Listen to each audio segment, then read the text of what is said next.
ನೋಡಿ, ಡೆಲ್ಲಿ ಹೋಗೋ ಕಾರ್ಯಕ್ರಮನ ಕೇರಳದ ಮುಖ್ಯಮಂತ್ರಿಗಳು ಆಯ್ಕೆ ಆದ್ಮೇಲೆ ಹೋಗ್ಬೇಕಂತ ಇತ್ತು. ಮುಖ್ಯಮಂತ್ರಿಗಳು ಆಯ್ಕೆ ಆಗಿದೆ. ಬಹುಶಃ ಒಂದು 2-3 ದಿವಸದಲ್ಲಿ ಮೀಟಿಂಗ್ ಮಾಡಿ ಸುಮಾರು ಒಂದು 30-35 ಜನ ನಾವು ಡೆಲ್ಲಿ ಹೋಗ್ತಾ ಇದ್ದೀವಿ. ಈ ಸರಿ ಮಾಡುವ ಮಡಿ ಅಂತಾರಲ್ಲ, ಹಾಗೆ ಆ ಥರ ನಮ್ಮ ನಿರ್ಧಾರಗಳನ್ನು ಗಟ್ಟಿ ಇಟ್ಕೊಂಡಿದ್ದೀವಿ.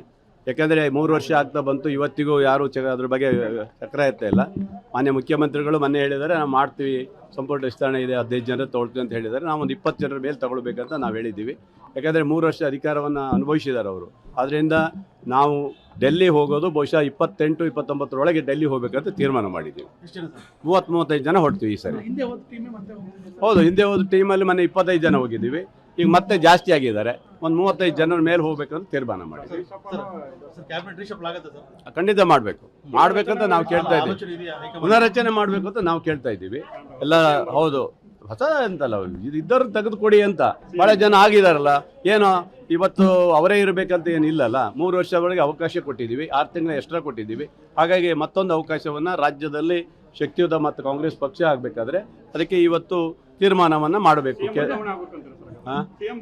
ಸಿಎಂ ಬದಲಾವಣೆ ಮಾಡೋದು ನಮ್ಮ ಕೈಲಿಲ್ಲ, ಅದು ರಾಷ್ಟ್ರೀಯ ನಾಯಕರ ಕೈಯಲ್ಲಿ ಇಲ್ಲ.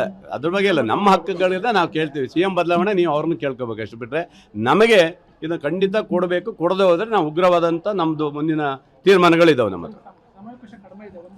ಅದೇ ಬಿಡಲ್ಲ ನಾವು. ಇನ್ನೊಂದು 15 ದಿವಸದೊಳಗೆ ನಮಗೆ ಒಂದು ಅವಕಾಶ ಕೊಡಬೇಕು. ಇಲ್ಲ ಅಂತ ಹೇಳಿದ್ರೆ ನಮ್ಮ ಬೇರೆ ವಿಚಾರ ಬೇರೆ ಇದೆ, ಅದನ್ನು ಮುಂದೆ ತೀರ್ಮಾನ ಮಾಡಿ ನಿರ್ಧಾರ ತೆಗೆದುಕೊಳ್ತೀವಿ ನಾವು. ನೋಡಿ, ಡೆಲ್ಲಿ ಹೋಗೋ ಕಾರ್ಯಕ್ರಮನ ಕೇರಳದ ಮುಖ್ಯಮಂತ್ರಿಗಳು ಆಯ್ಕೆ ಆದ್ಮೇಲೆ ಹೋಗ್ಬೇಕಂತ ಇತ್ತು. ಮುಖ್ಯಮಂತ್ರಿಗಳು ಆಯ್ಕೆ ಆಗಿದೆ. ಬಹುಶಃ ಒಂದು 2-3 ದಿವಸದಲ್ಲಿ ಮೀಟಿಂಗ್ ಮಾಡಿ ಸುಮಾರು ಒಂದು 30-35 ಜನ ನಾವು ಡೆಲ್ಲಿ ಹೋಗ್ತಾ ಇದ್ದೀವಿ. ಈ ಸರಿ ಮಾಡುವ ಮಡಿ ಅಂತಾರಲ್ಲ, ಹಾಗೆ ಆ ಥರ ನಮ್ಮ ನಿರ್ಧಾರಗಳನ್ನು ಗಟ್ಟಿ ಇಟ್ಕೊಂಡಿದ್ದೀವಿ. ಯಾಕಂದರೆ 3 ವರ್ಷ ಆಗ್ತಾ ಬಂತು, ಇವತ್ತಿಗೂ ಯಾರೂ ಅದ್ರ ಬಗ್ಗೆ ಚಕ್ರ ಎತ್ತಾ ಇಲ್ಲ. ಮಾನ್ಯ ಮುಖ್ಯಮಂತ್ರಿಗಳು ಮೊನ್ನೆ ಹೇಳಿದ್ದಾರೆ, ನಾವು ಮಾಡ್ತೀವಿ, ಸಂಪುಟ ವಿಸ್ತರಣೆ ಇದೆ, 15 ಜನರು ತೊಗೊಳ್ತೀವಿ ಅಂತ ಹೇಳಿದ್ದಾರೆ. ನಾವು ಒಂದು 20 ಜನರ ಮೇಲೆ ತಗೊಳ್ಬೇಕಂತ ನಾವು ಹೇಳಿದ್ದೀವಿ. ಯಾಕಂದರೆ 3 ವರ್ಷ ಅಧಿಕಾರವನ್ನು ಅನುಭವಿಸಿದ್ದಾರೆ ಅವರು. ಆದ್ದರಿಂದ ನಾವು ಡೆಲ್ಲಿ ಹೋಗೋದು ಬಹುಶಃ 28-29 ಡೆಲ್ಲಿ ಹೋಗ್ಬೇಕಂತ ತೀರ್ಮಾನ ಮಾಡಿದ್ದೀವಿ. 30-35 ಜನ ಹೊಡ್ತೀವಿ ಈ ಸರಿ. ಹೌದು, ಹಿಂದೆ ಹೋದ ಟೀಮಲ್ಲಿ ಮೊನ್ನೆ 25 ಜನ ಹೋಗಿದ್ದೀವಿ. ಈಗ ಮತ್ತೆ ಜಾಸ್ತಿ ಆಗಿದ್ದಾರೆ. ಒಂದು 35 ಜನರ ಮೇಲೆ ಹೋಗ್ಬೇಕಂತ ತೀರ್ಮಾನ ಮಾಡಿದ್ದೀವಿ. ಖಂಡಿತ ಮಾಡಬೇಕಂತ ನಾವು ಕೇಳ್ತಾ ಇದ್ದೀವಿ. ಪುನರಚನೆ ಮಾಡಬೇಕು ಅಂತ ನಾವು ಕೇಳ್ತಾ ಇದ್ದೀವಿ ಎಲ್ಲ. ಹೌದು, ಹೊಸ ಅಂತಲ್ಲ, ಇದು ಇದ್ದವ್ರು ತೆಗೆದುಕೊಡಿ ಅಂತ ಭಾಳ ಜನ ಆಗಿದಾರಲ್ಲ. ಏನೋ ಇವತ್ತು ಅವರೇ ಇರಬೇಕಂತ ಏನಿಲ್ಲಲ್ಲ. 3 ವರ್ಷವರೆಗೆ ಅವಕಾಶ ಕೊಟ್ಟಿದ್ದೀವಿ, 6 ತಿಂಗಳ ಎಕ್ಸ್ಟ್ರಾ ಕೊಟ್ಟಿದ್ದೀವಿ. ಹಾಗಾಗಿ ಮತ್ತೊಂದು ಅವಕಾಶವನ್ನು ರಾಜ್ಯದಲ್ಲಿ ಶಕ್ತಿಯುತ ಮತ್ತು ಕಾಂಗ್ರೆಸ್ ಪಕ್ಷ ಆಗಬೇಕಾದ್ರೆ ಅದಕ್ಕೆ ಇವತ್ತು ತೀರ್ಮಾನವನ್ನು ಮಾಡಬೇಕು. ಸಿಎಂ ಬದಲಾವಣೆ ಮಾಡೋದು ನಮ್ಮ ಕೈಲಿಲ್ಲ, ಅದು ರಾಷ್ಟ್ರೀಯ ನಾಯಕರ ಕೈಯಲ್ಲಿ ಇಲ್ಲ.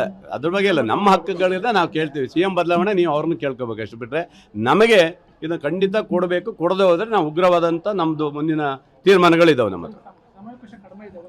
ಅದೇ ಬಿಡಲ್ಲ ನಾವು. ಇನ್ನೊಂದು 15 ದಿವಸದೊಳಗೆ ನಮಗೆ ಒಂದು ಅವಕಾಶ ಕೊಡಬೇಕು. ಇಲ್ಲ ಅಂತ ಹೇಳಿದ್ರೆ ನಮ್ಮ ಬೇರೆ ವಿಚಾರ ಬೇರೆ ಇದೆ, ಅದನ್ನು ಮುಂದೆ ತೀರ್ಮಾನ ಮಾಡಿ ನಿರ್ಧಾರ ತೆಗೆದುಕೊಳ್ತೀವಿ ನಾವು.